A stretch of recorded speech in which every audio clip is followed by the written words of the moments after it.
আমি এখন আছি লুক্সেমবুর্গ। লুক্সেমবুর্গ পশ্চিম ইউরোপের একটি ছোট্ট দেশ।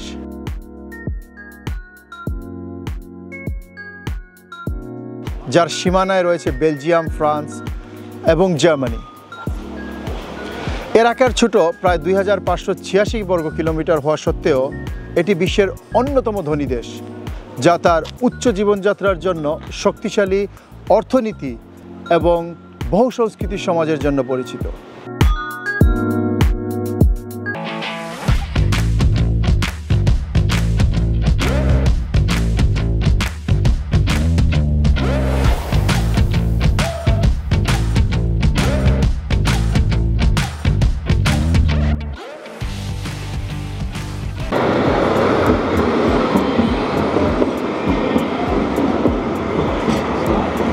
বিশ্বের অন্যতম ধনী দেশ হওয়া সত্ত্বেও 2020 সাল থেকে লুক্সেমবুর্গ তাদের সাধারণ জনগণ এবং দর্শনার্থীদের বাস, ট্রাম এবং পাবলিক সার্ভিস ব্যবহারের জন্য ফ্রি করে দিয়েছে। নর্মালি যে কোনো দেশে বাসে বা ট্রামে উঠলে, পাবলিক ট্রান্সপোর্ট স্পেশালি, প্রথমেই টিকিট দিতে হয়। বাট বিশ্বের প্রথম কোনো দেশ যেখানে পাবলিক সার্ভিস সম্পূর্ণ ফ্রি, বিশ্বের প্রথম কোনো দেশ এটি তাদের জনসাধারণকে অফার করে। লুক্সেমবুর্গ বিশ্বের সর্বোচ্চ মাথাপিছু জিডিপির মধ্যে একটি। লুক্সেমবুর্গে 2024 সালে ন্যূনতম মজুরি ছিল 2570 ইউরো মাসে, যা ইইউ দেশগুলোর মধ্যে সর্বোচ্চ। প্রায় 50% শ্রমিক সীমান্তবর্তী ফ্রান্স, বেলজিয়াম এবং জার্মান থেকে লুক্সেমবুর্গে এসে কাজ করে আবার ফিরে যায়। সো যতদিন লুক্সেমবুর্গে আছেন, এনজয় দ্য ফ্রি রাইডস। এখানে ব্যাংকিং, অর্থায়ন এবং বিনিয়োগ তহবিলের উপরে জোর দেওয়া হয় অনেক বেশি। এই দেশটি ইউ এর আবাসস্থল। এখানে রয়েছে ইউরোপিয়ান আদালত এবং ইউরোপীয় বিনিয়োগ ব্যাংক। লুক্সেমবুর্গের মুদ্রা ইউরোপের অন্যান্য দেশের মতো এখানেও ইউরো। শিল্প প্রধানগুলির মধ্যে ইস্পাত, প্রযুক্তি এবং টেলিযোগাযোগ অন্যতম। দেশটি তার ওয়াইন উৎপাদনের জন্য অনেক বেশি পরিচিত। এর একটি সমৃদ্ধ ইতিহাস রয়েছে, যেখানে ভিয়াইন দুর্গের মতো একটি মধ্যযুগীয় দুর্গ এবং প্রাণবন্ত শিল্প রয়েছে। লুক্সেমবুর্গ বহুভাষী, যেখানে বেশিরভাগ মানুষ লুক্সেমবুর্গিশ, ফরাসি এবং জার্মান ভাষায় ফ্লুয়েন্টলি কথা বলতে পারে, তবে অনেকেই ইংরেজি বলতে পারে। লুক্সেমবুর্গিশ বস্তুত একটি জার্মান ভাষা, কিন্তু এখানে ফরাসি ভাষার দাপটটা অনেক বেশি লক্ষণীয়।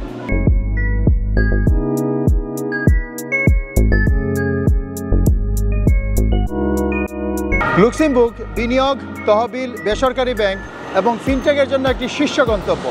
দ্বিতীয় বিশ্বযুদ্ধের পর এই দেশ কোনো ধরনের রাজনৈতিক সংঘাতে জড়ায়নি। এটি একটি ব্যবসা বান্ধব দেশ। অনেক কম অপরাধের কারণে এটি বিশ্বের নিরাপদ দেশগুলোর মধ্যে একটি।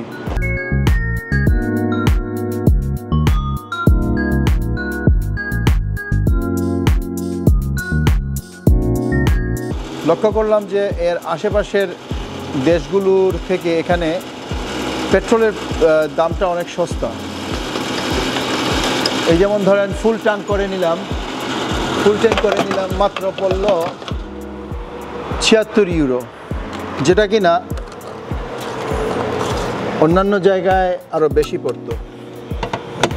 সো একটা ধনী দেশ হওয়া সত্ত্বেও লুক্সেমবুর্গে পেট্রোলের দাম অনেক সস্তা। আমার একটা শখ, আমি সোভিনিয়ার কালেক্ট করি। সো একটা সোভিনিয়ার কিনলাম। লুক্সেমবুর্গকে বিদায় জানাবো, দেখা হবে জার্মান থেকে।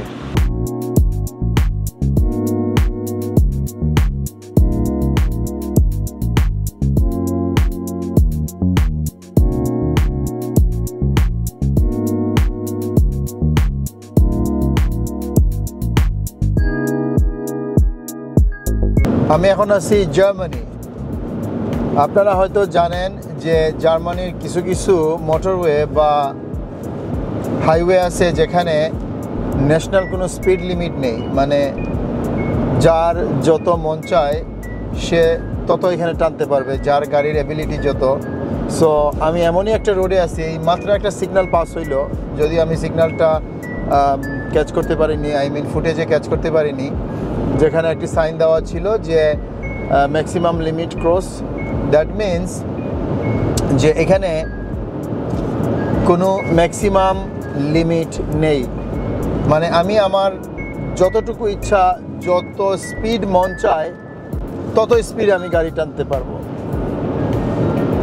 আমার পিছনে একটা এইমাত্র যাচ্ছে, আই ডোন্ট নো সে কত, মনে হয় অনেক বেশি স্পিডে যাচ্ছে। আমি নর্মালি এত স্পিডে টানি না, কিন্তু তারপরে আমার গাড়িতে অলরেডি আমি 149, 150, 150, 152 আমি টানতেছি। বাট আমি নর্মালি 120 এরকমই থাকার চেষ্টা করি। আমি চাইলে আরও স্পিডে টানতে পারবো, কারণ এখানে কোনো স্পিড লিমিট নাই, এখানে সম্পূর্ণ বৈধ। Guten Morgan Germany. আমরা এখন ফ্রাঙ্কফুর্টে আছি। ফ্রাঙ্কফুর্ট রাত্রে ছিলাম, সেখান থেকে সকালবেলা ঘুম থেকে উঠেই নাস্তা করে রওনা দিয়েছি কাসেলের উদ্দেশ্যে। কাসেল হচ্ছে জার্মানির উত্তরে অবস্থিত, 185 কিলোমিটার দূরত্ব ফ্রাঙ্কফুর্ট থেকে, এবং এটি বিখ্যাত হারকিউলিসের জন্য।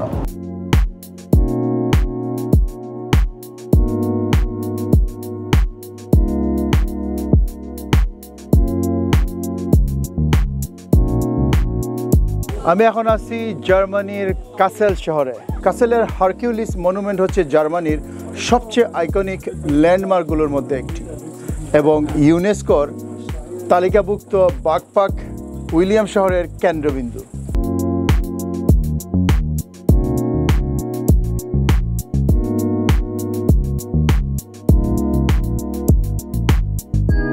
এর দুর্দান্ত দৃশ্য উপভোগ করতে চাইলে আপনারা এর 200টিরও বেশি সিঁড়ি বেয়ে উপরে উঠতে পারেন, অথবা আমার মতো উপর থেকে নিচে নামতে পারেন।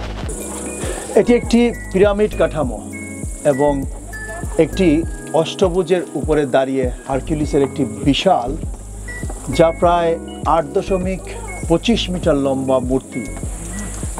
ওই দেখা যাচ্ছে তার শক্তির প্রতীক। এখানে প্রায় 350 মিটার উঁচু একটি ম্যানমেড ঝর্ণা রয়েছে।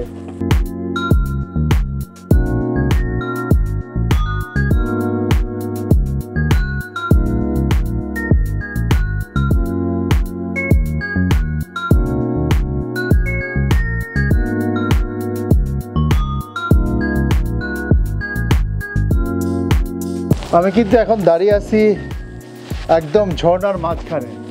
এটা প্রতি বুধবারে এবং শনিবারে দুপুর 2টার সময় ছাড়া হয়। এই পানিটা যখন ছাড়া হয় এবং ওই কাসেলের উপর থেকে বেয়ে বেয়ে বেয়ে বেয়ে বিভিন্ন পথ হয়ে যখন এটি একদম নিচের দিকে নেমে যায়, তখন সেটা একটা অসম্ভব সুন্দর দৃশ্য প্রদান করে। ভেবে দেখুন, ওই উপর থেকে পানিটা যখন বেয়ে বেয়ে নিচে চলে আসবে, কি স্টানিং দৃশ্যই না উপলব্ধি করতে পারবেন আপনারা।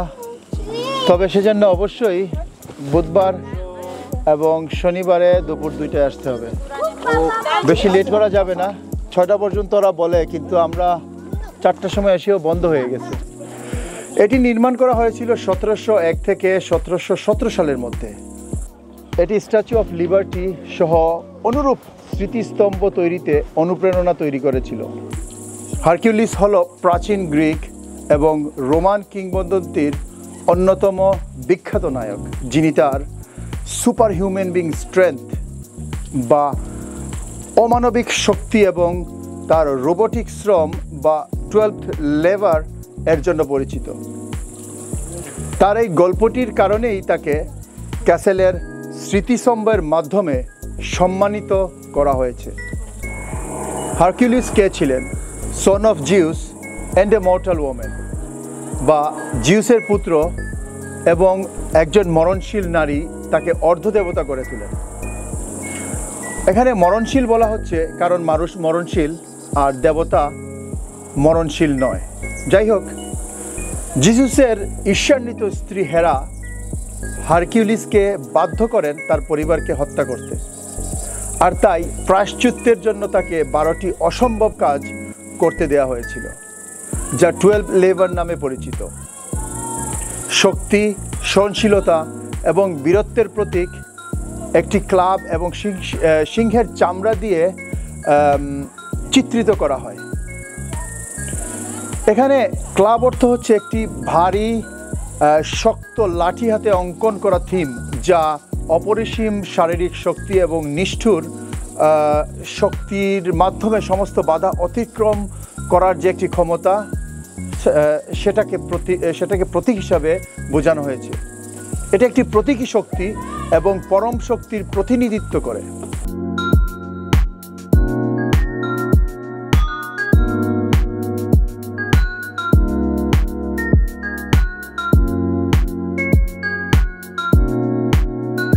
নব্বই দশকে আমাদের দেশে খুব ফেমাস একটা চলচ্চিত্র সিরিয়াল ছিল টিভিতে, যা হারকিউলিস নামে পরিচিত, এবং সেই হারকিউলিসটি একসময় বাংলাদেশে প্রচণ্ড জনপ্রিয়তা পেয়েছিল। প্রথমে অনেকেই ভাবে যে এই হারকিউলিসটাই মনে হয় এই জায়গাটি, বাট অ্যাকচুয়ালি ওই হারকিউলিসের সাথে এই হারকিউলিসের সরাসরি কোনো যোগসূত্র না থাকলেও হারকিউলিসের যে চিত্রটি বা যে ছবিটি বানানো হয়েছিল সেটি মূলত এই হারকিউলিসের গল্প থেকে নেয়া। এখানে ছোট বড় অনেক মূর্তি, অনেক গুহা রয়েছে।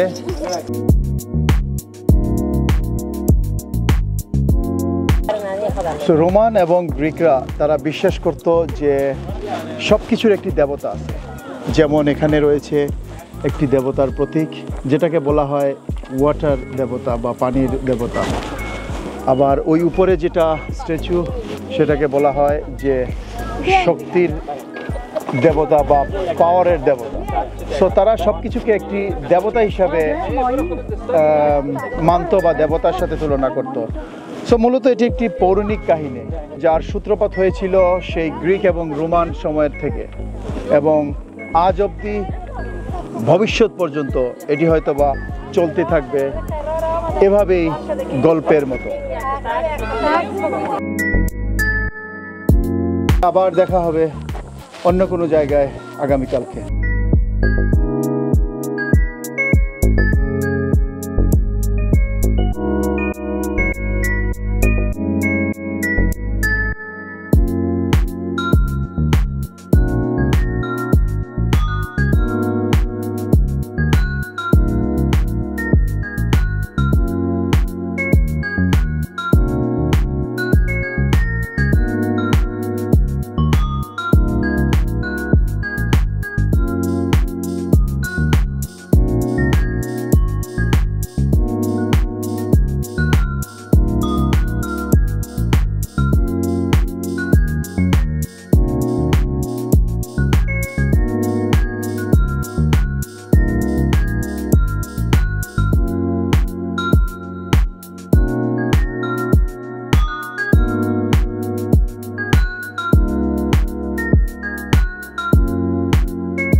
আপনারা যদি জার্মানি আসেন তাহলে অবশ্যই জার্মান ডোনার খাবেন না, তা তো হতে পারে না। যদিও এটি টার্কিশ অরিজিন, বাট জার্মান সংস্কৃতিতে এটি এমনভাবে ওতপ্রোতভাবে জড়িত যে এটি এখন বর্তমানে জার্মান ট্র্যাডিশনাল ফুড হয়ে গেছে। সো বহু জায়গায় আমি ডোনার কাবাব ট্রাই করেছি, তবে এই জার্মান ডোনার কাবাব আমার মনে হয় এই পর্যন্ত সবচেয়ে সেরা। তাই জার্মানিতে আসলে জার্মানির এই জার্মান ডোনার অবশ্যই ট্রাই করতে ভুলবেন না। যেহেতু আজকে বৃষ্টি ভেজা দিন, সকালবেলা বেরোতে পারিনি, তাই আমাদের এই লাঞ্চ থেকে আমরা শুরু করছি। সো ওয়ালডান মধ্যে ডোনার সবচেয়ে মানে মজার ডোনার হলো জার্মানি। সবাই মানে এক পাশে টেস্ট করতে। আমার কাছেও মনে হয় যে এই ডোনার থেকে বেস্ট ডোনার আর হতে পারে না। সো এটা হচ্ছে ডোনারের সাইজ।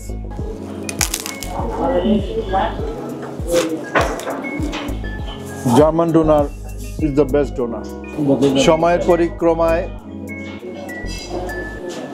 জার্মানের ডোনার সবচেয়ে সুস্বাদু। আমি এখন আছি জার্মানির ফ্রাঙ্কফুর্ট। ফ্রাঙ্কফুর্ট হচ্ছে আধুনিক আকাশচুম্বী এবং ঐতিহাসিক আকর্ষণের মিশ্রণে সমৃদ্ধ জার্মানির ব্যস্ততম আর্থিক কেন্দ্র।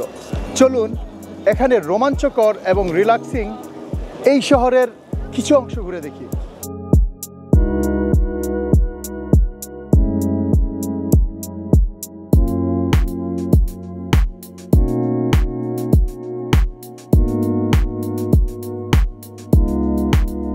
এই নদীর উপরে সূর্যের দৃশ্য দেখতে দেখতে দর্শনার্থীরা এখানে তাদের বিকেলবেলা খুব সুন্দরভাবে এনজয় করে। এই নদীটা ফ্রাঙ্কফুর্টকে দুই ভাগ করেছে। ক্রুজ শিপের জন্য একটা ব্যবস্থা আছে, দর্শনার্থীরা চাইলে এখানের মধ্যে ক্রুজের মাধ্যমে এই নদীর আশেপাশ ঘুরে দেখতে পারেন। এই শহরটির নাম হচ্ছে ফ্রাঙ্কফুর্ট আম মাইন। মাইন হচ্ছে এই নদীটার নাম। মূলত অর্থ দাঁড়ায় যে মাইন নদীর মধ্যে বা মাইন নদীর পারে ফ্রাঙ্কফুর্ট শহর। এক পাশে পুরাতন শহর, এক পাশে নতুন শহর। আর ওই যে ব্রিজটি এই শহরের সবচেয়ে পুরনো ব্রিজ। 1886 সালে পর্যন্ত এই ব্রিজটি এই শহরের একমাত্র ব্রিজ ছিল এই নদী পারাপারের জন্য। যদিও এটি আলোচনায় আসে 1222 খ্রিস্টাব্দে, তবে বেশ কয়েকবার এটি যুদ্ধ এবং বন্যার কারণে ভেঙে গিয়েছিল, কারণ এটি কাঠের তৈরি ছিল। 1926 সালে পাথর দিয়ে এই ব্রিজটাকে পাকাপোক্ত করা হলেও পরবর্তীতে যখন লোহা যোগ করা হয় তারপর থেকে এটার নাম আয়রন ব্রিজ নামে ডাকা হয়। তো আমরা একটু ব্রিজের উপরে যাই।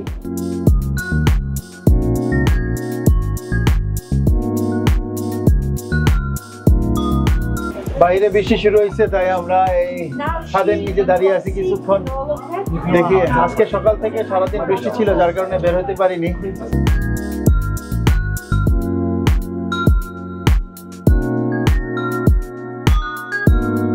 চলতে চলতে খেয়াল করলাম যে শত শত তালা ঝুলানো এই ব্রিজের মধ্যে। জানা গেছে যে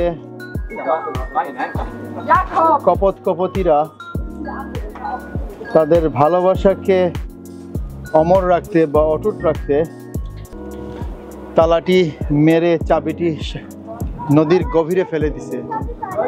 তো তালাও খুলবে না, ভালোবাসা ভাঙবেও না। জানি না কেমন এই ভালোবাসা বা কেমন আছে সেই ভালোবাসাগুলো। কোথায় তালা ঝুলাইছে দেখতে পাচ্ছেন?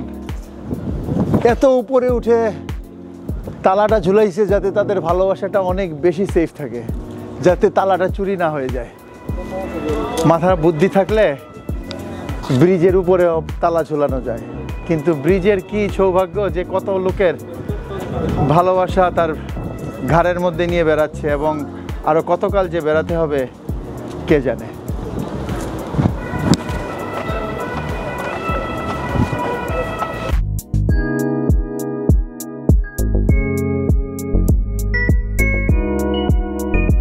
নামটা উচ্চারণ করতে অনেক লম্বা, শিফাও ব্লগ বোট রাইড। সো এখান থেকে চাইলে বোট রাইডের জন্য স্টার্ট পয়েন্ট। আপনারা কেউ যদি চান যে ফ্রাঙ্কফুর্ট ঘুরে দেখবেন বোট রাইডের মাধ্যমে, তাহলে এটাই হচ্ছে সেই স্টার্ট পয়েন্ট। 1479 সাল থেকে এই রেস্টুরেন্টটি এখন পর্যন্ত রানিং রেস্টুরেন্ট। আমরা এখন আছি ওল্ড টাউন রোমারবাগ। এখন আমরা যাচ্ছি মেইন স্কোয়ার। রোমারবাগ ফ্রাঙ্কফুর্টের মনোরম মধ্যযুগীয় একটি স্কোয়ার। অর্ধকাঠের সারি সারিবদ্ধ ঘর রয়েছে এখানের মধ্যে। এখানে দর্শনার্থীরা আসে এই মধ্যযুগীয় অর্ধকাঠের তৈরি ঘরগুলো দেখার জন্য। আমার ঠিক সামনে রয়েছে এখানকার টাউন হল, যেখানে যে কোনো ধরনের বিগ ইভেন্ট এখান থেকে তারা উদযাপন করে এবং এই স্কোয়ারটি জনসাধারণ এবং পর্যটকের কাছে খুবই জনপ্রিয় একটি স্কোয়ার এবং সবসময় এই জায়গাটি বিভিন্ন আকর্ষণে সরগরম থাকে। Jeder hat Pyrotechnik und so weiter, alles hier. আমি এখন কথা বললাম এখানকার একজন স্থানীয় কিশোরের সাথে। সে আমাকে তার এই এরিয়াগুলো বুঝিয়ে বলল যে এখানকার ঐতিহ্যটা। আমি আপনাদেরকে একটু বাংলায় বুঝাই। এই টাউন হলে যখনই কোনো ফুটবল ক্লাব বা কোনো ফুটবল দল জিতে তখন ওরা এসে এখানে তাদের অভিষেকটি পালন করে।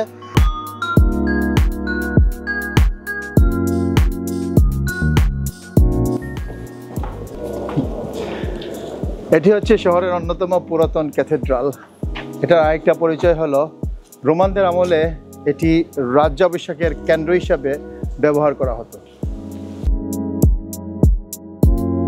ফ্রাঙ্কফুর্ট ক্যাথেড্রাল, এটাই সেই ক্যাথেড্রাল যেটাতে আপনি ফ্রি আহরণ করতে পারবেন বা ফ্রি উপরে উঠতে পারবেন, যেখান থেকে শহরের মনোরম দৃশ্য উপভোগ করা যায়। তবে এখন যে সময়টি, এই সময় উপরে ওঠার ফ্যাসিলিটিসটা বন্ধ হয়ে গেছে, তাই আমি উপরে উঠতে পারলাম না।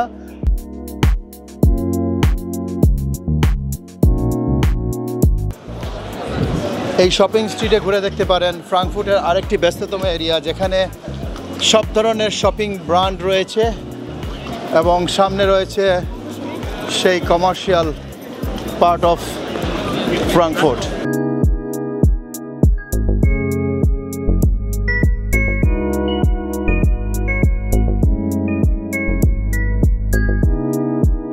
আমার পিছনে রয়েছে ইউরোপীয় ইউনিয়নের সদর দপ্তর।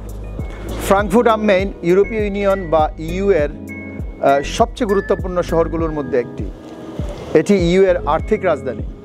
ইউরোপীয় কেন্দ্রীয় ব্যাংক ইসিবি এর সদর দপ্তর এই ফ্রাঙ্কফুর্টে অবস্থিত, যা ইউরোজোনের জন্য আর্থিক নীতি নির্ধারণ করে। ইসিবি ইইউ এর সুদের হার, মূল্যস্ফীতি এবং আর্থিক স্থিতিশীলতা নিয়ন্ত্রণ করে। ইসিবি বিশ্বের দ্বিতীয় বৃহত্তর লেনদেন হওয়া মুদ্রা ইউরোর তত্ত্বাবধান করে। ইউরোজোনের ঋণ সংকটের ব্যবস্থাপনায় ফ্রাঙ্কফুর্ট একটি গুরুত্বপূর্ণ ভূমিকা পালন করে।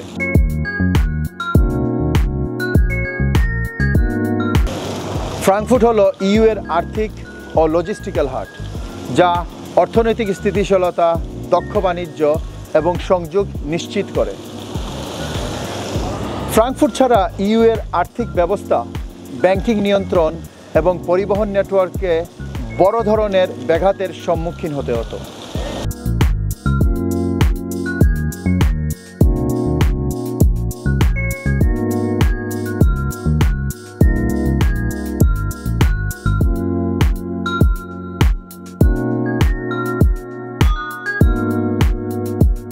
সো এটা হচ্ছে সুইস ভিনিয়েট বা সুইস রোড ট্যাক্স।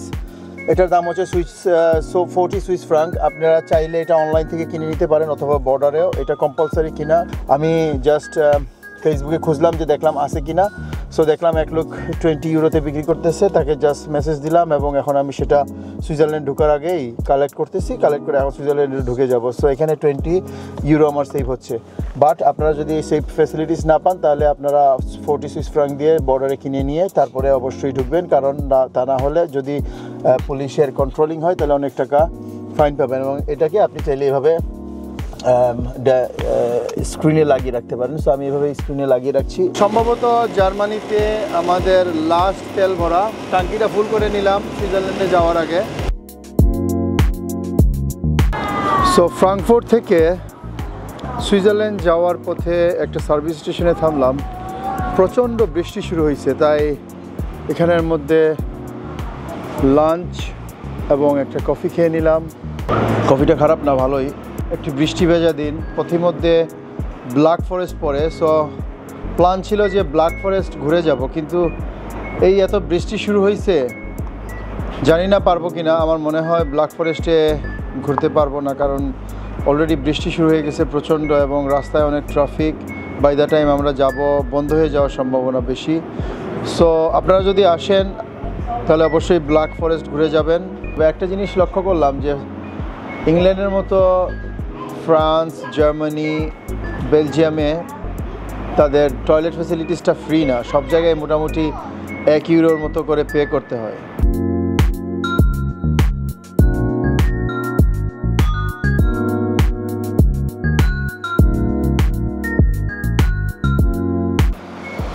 আমি সত্যি অভিভূত, কারণ গ্রামটি খুবই সুন্দর, আমার কাছে খুবই সুন্দর লাগতেছে। পথ চলতে চলতে হঠাৎ করে থামালাম, বৃষ্টি থামতেছে না।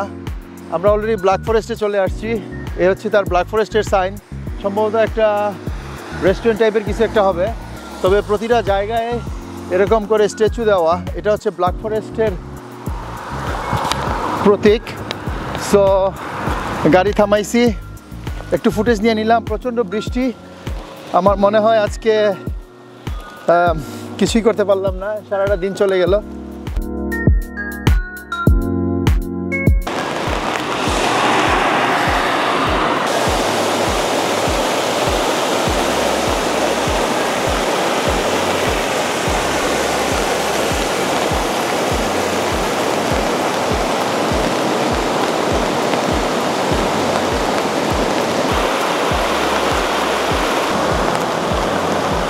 বৃষ্টিতে আমার ভিজতে এত আনন্দ লাগে, সেই সাথে কাঠের ব্রিজ, ঝর্ণা, এই যে ঝর্ণার শনশন শব্দ, কতই না শান্তি। আমি এখন আছি জার্মানির ব্ল্যাক ফরেস্ট। জার্মানির ব্ল্যাক ফরেস্ট হলো দক্ষিণ পশ্চিম জার্মানির মনোরম পর্বতশ্রেণী, যা তার ঘন চিরসবুজ মনোমুগ্ধকর গ্রাম এবং মনোরম প্রাকৃতিক পরিবেশের জন্য পরিচিত। এই হচ্ছে সেই হাউস অফ কোকো। এরকম শত শত ঘর আছে। The land of cocoa clock, যেই গ্রামে কোকো ক্লকের জন্ম হয়েছে।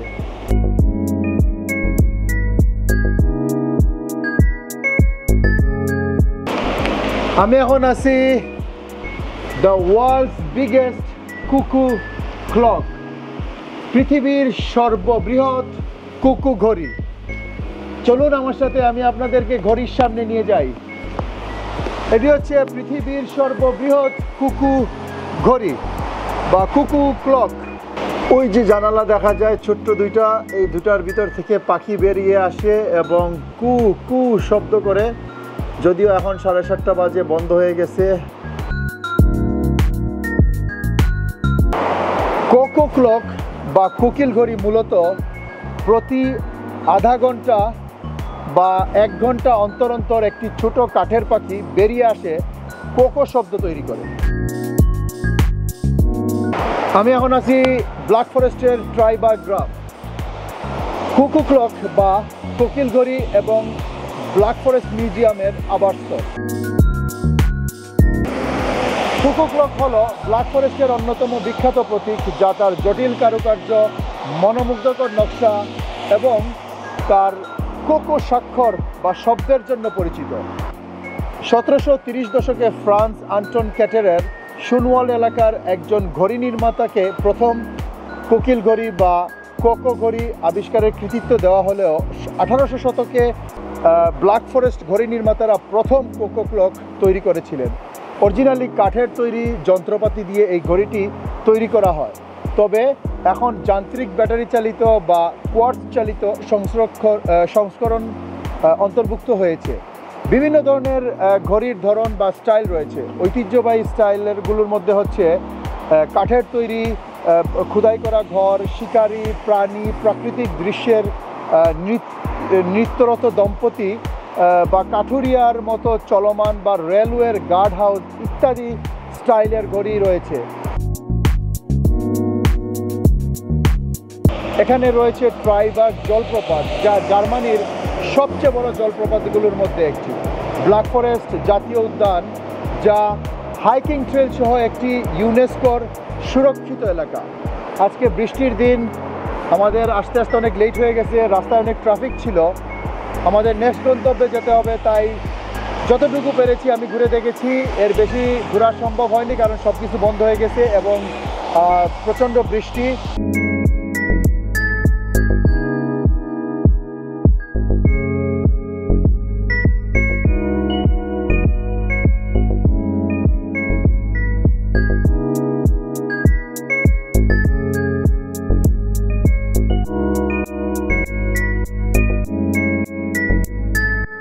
সো গভীর রাত হয়ে গেছে, এখন রাত প্রায় 10:30 বাজে। এটা হচ্ছে লটেস্টাইন, জার্মানের একটা ছোট্ট গ্রাম, কিন্তু সুইজারল্যান্ড থেকে মাত্র 5 মিনিট, আর আস্তে আস্তে অনেক দেরি হয়ে গেছে। এটা হচ্ছে আমার অ্যাপার্টমেন্ট আগামী 4 রাতের জন্য। এটি সুইজারল্যান্ড নয়, এটি জার্মান টেরিটরি। আমি অনলাইনে চেক করে দেখলাম যে সুইজারল্যান্ডে যদি আমি হোটেল নিতে চাই বা অ্যাপার্টমেন্ট নিতে চাই তাহলে অনেক এক্সপেন্সিভ পড়ে। যখন আমি এই জায়গাটি দেখলাম এবং কম্পেয়ারিং করলাম, এটা অনেক সস্তা পড়ে। আমার সম্ভবত পার নাইট 90 ইউরো করে পড়েছে এই অ্যাপার্টমেন্টটি, এবং এটি লটেস্টাইন। সেম অ্যাপার্টমেন্ট আমি যদি সুইজারল্যান্ডে নিতে যাই তাহলে 300+ পড়ে। So it's an amazing apartment for only 90 per night. যেহেতু আমি এই এরিয়াতে থাকবো, মানে সুইজারল্যান্ড দেখবো এবং সুইজারল্যান্ডের যতটা জায়গায় যেখানে আমি যাব সবই অ্যাবাউট 1-1.5 ঘন্টার ড্রাইভের মধ্যে। যেমন জুরিক এখান থেকে 50 মিনিট, লুজার্ন এখান থেকে 1 ঘন্টা 30 মিনিট 25 মিনিট, লিচেস্টাইন সেটা হচ্ছে এখান থেকে 1.5 ঘন্টা, সান মরিস অ্যান্ড চুর সবই এখান থেকে মোটামুটি 1-1.5 ঘন্টা ড্রাইভের মধ্যে। সো যদি আমি সুইজারল্যান্ডের মধ্যে থাকতাম তাহলে আমাকে যে টাকা দিতে হতো, আই মিন 300+ দিতে হতো, এখানে আমি এই 300+ মানে 1 রাতের যে পয়সা দিয়ে আমি এখানের মধ্যে 1 রাতের এক্সপেন্স দিয়ে 4 রাত থাকতেছি। সো আই ডোন্ট মাইন্ড যে আমাকে যদি 1-1.5 ঘন্টা ড্রাইভ করতে হয়, কিন্তু আমার এখানে অনেক টাকা সেভ হলো। সো আপনারা যদি চান এই সুযোগটা নিতে পারেন। জার্মানের বর্ডারে থাকবেন, খুবই সস্তায় 1-1.5 ঘন্টার ভিতরে আপনারা যাবেন সুইজারল্যান্ড, ঘুরে রাত দিন শেষে চলে আসবেন। এখানে হোম ফেসিলিটিস আছে, কুকিং ফেসিলিটিস আছে। সো আপনারা আপনাদের হোমমেড ফুড এনজয় করতে পারেন ওয়াইল ভেরি চিপ। সকাল থেকে মুষলধারে বৃষ্টি হচ্ছিল, তাই ভাবলাম যে বৃষ্টিটা একটু কমুক, তাহলে বের হব। আজকে আমাদের জুরিক যাওয়ার প্ল্যান। অলরেডি 1টা বেজে গেছে। সো জুরিকে আমাদের যা প্ল্যান ছিল তা অনেক কাট আপ করতে হবে, অনেক কিছু মিস করে ফেলছি কারণ বৃষ্টির কারণে। এলাকাটি খুব নিরিবিলি, পাহাড়িয়া অঞ্চল, এক্সিলেন্ট। এখনও বৃষ্টি থামার কোনো নাম নেই, হালকা পাতলা এখনও বৃষ্টি হচ্ছে।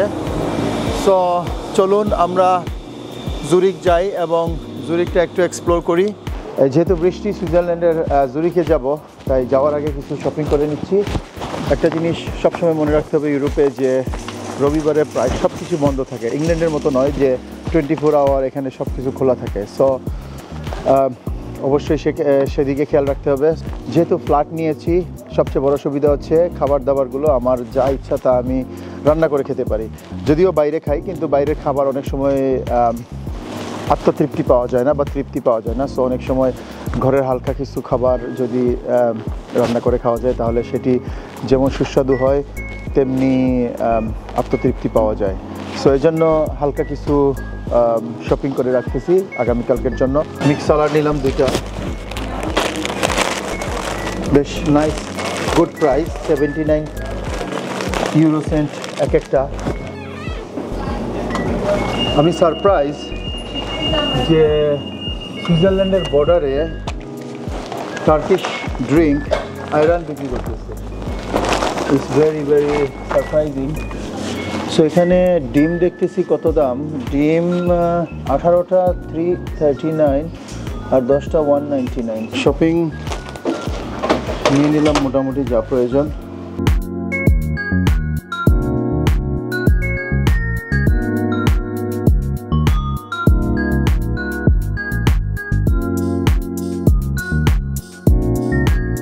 আমরা এখন বর্তমানে জার্মান থেকে সুইজারল্যান্ডে ঢুকছি এবং এটা হচ্ছে তার বর্ডার। জুল মানে হচ্ছে ডগানা, এই ডগানাতে আমরা ঢুকতেছি। অ্যান্ড এই হচ্ছে এটা তাদের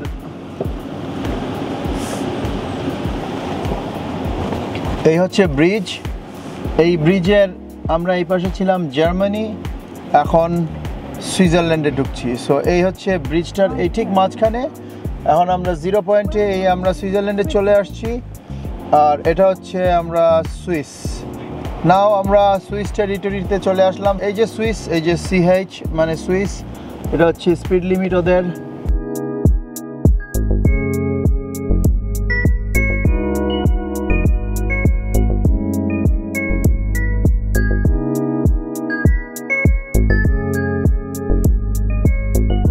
এই যে সুইজারল্যান্ডের গ্রামের দিকে পাস হচ্ছি, কি সুন্দর লাগতেছে। এই প্রকৃতির সাথে সবুজের সাথে তাদের এই বাড়ি বাস কি সুন্দর একটা সংমিশ্রণ প্রদান করেছে।